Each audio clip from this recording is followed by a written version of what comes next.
Good morning, ma'am. I'm Risha Isagire, BSIT 3C. Today we will report the title Political System. Political system are the formal and informal political processes by which decisions are made concerning the use, production, and distribution of resources in any given society. Informal and customary political systems, norms, and rules can operate within alongside this formal political institution. Function of a political system. 1. To maintain integrity of society by determining norms. 2. To adapt and change elements of social, economic, religious system necessary for achieving collective or political goals. Third is to protect the integrity of a political system from outside threats. They have grouped this function into two categories. First is input function, political socialization, interest articulation, interest aggregation, and political communication. And second is output function, rule making, rule application, and rule adjudication. Eisenstadt, 1966, he has classified the function of a political system as first is legislative, decision making, and administrative. Type of political system. Democracy. The type of government with which we are most familiar is democracy, or a political system in which citizens govern themselves either directly or indirectly. The term democracy comes from Greek and means rule of the people. In Lincoln's steering words from the Gettysburg Address, democracy is government of the people, by the people, for the people. Indirect or pure democracies, people make their own decision about the policies and distribution of resources that affect them directly. For example, the example country of democracy are the United States and Nigeria are example of presidential democracy. Next, monarchy. Monarchy is a political system in which power resides in a single family that rules from one generation to the next generation. The power the family enjoys is traditional authority, and many monarchs command respect because their subjects bestow with type of authority on them. Other monarchs, however, have ensured respect through arbitrary power and even terror. Royal families still rule today, but their power has declined from centuries ago. Queen Elizabeth II of England holds a largely ceremonial position, but earlier English monarchs held much more power. The example of monarchy government are the countries of Canada, Sweden, and Japan. Oligarchy. The power in an oligarchy is held by a small elite group. Unlike in a monarchy, members of an oligarchy do not necessarily achieve their statuses based on this to noble as ancestry.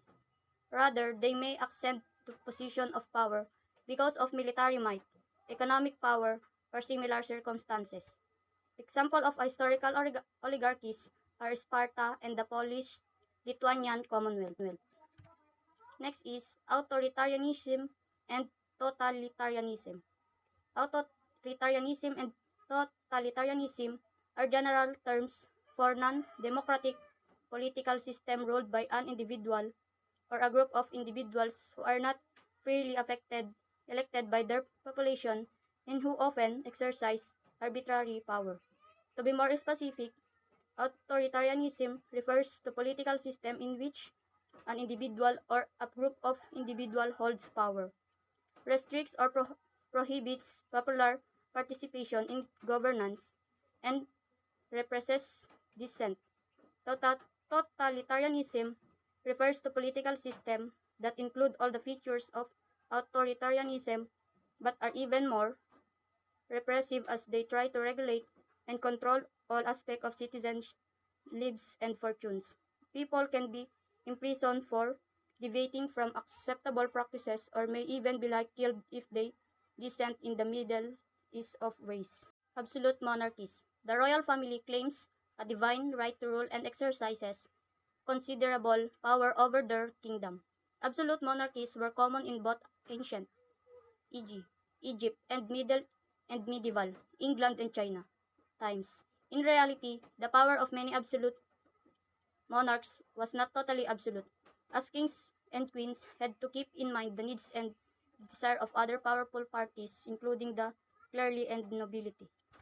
Example of authoritarianism and totalitarianism countries is Nazi Germany, Fascist Italy, and Imperial Japan is a form of government and political system. Over time, absolute monarchies gave way to constitutional monarchies. In these monarchies, the royal family serves a symbolic and ceremonial role and enjoy little, if any, real power. Instead, the executive and legislative branches of government, the prime minister, and parliament in several nations run the government even if the royal family continues to command an admiration and respect. Constitutional monarchies exist today in several nations, including Denmark, Great Britain, Norway, Spain, and Sweden. Political corruption. Political corruption is the use of power by government officials for illegitimate private gain. Misuse of government power for other purposes such as repression of political opponents and general. Police brutality is not considered political corruption, neither are illegal acts by private persons or corporations not directly involved with the government.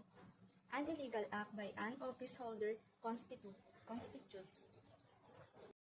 different scales. Petty corruption occurs at a smaller scale and occurs within established social frameworks and governing norms.